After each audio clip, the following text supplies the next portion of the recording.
Let's begin this lecture module by discussing the role of concepts in cognition. In fact, the remainder of this lecture will be devoted to discussing concepts in this very basic introductory fashion.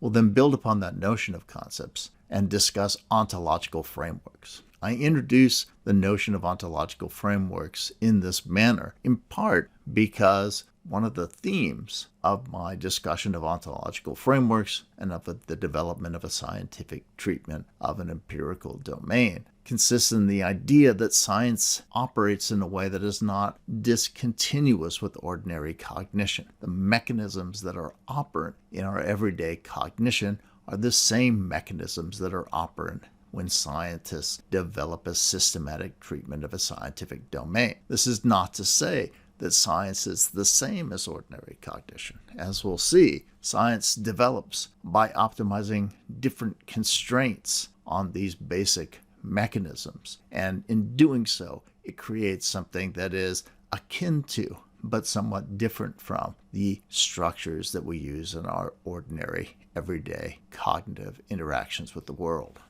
So what will we talk about when we talk about concepts?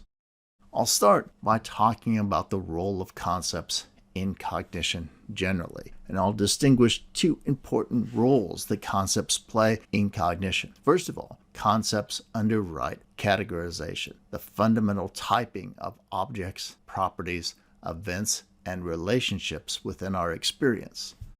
The second role that concepts play in cognition is to provide a means of encoding, structuring, and retrieving information about the world from our experiences by utilizing these fundamental categories.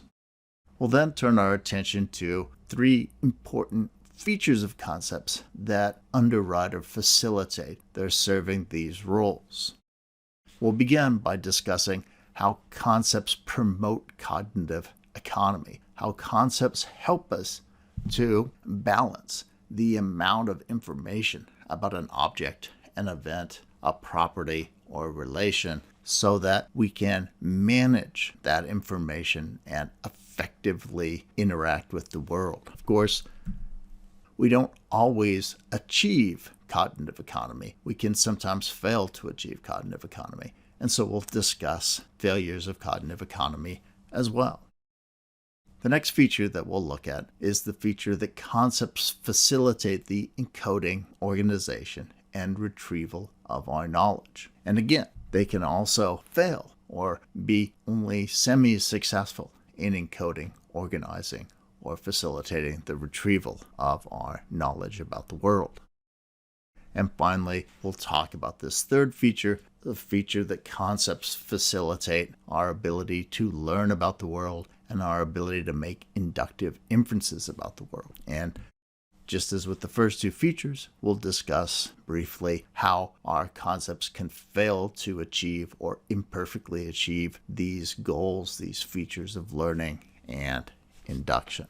So we've seen that concepts serve this role of helping our minds to get purchase on an undifferentiated, dynamic, variable, and highly complex world. And they do so by allowing us to reach out and grab bits of it, bundling them together, rendering them stable, constant, and comprehensible. In doing so, concepts also provide us with a means by which we can encode information about our experiences, organize that information, and then retrieve that information in response to our current situation. It allows us to step out of our temporal experiences and draw upon our past in order to deal with our future. In the next lecture module, we'll focus on the features of concepts that help to facilitate these roles.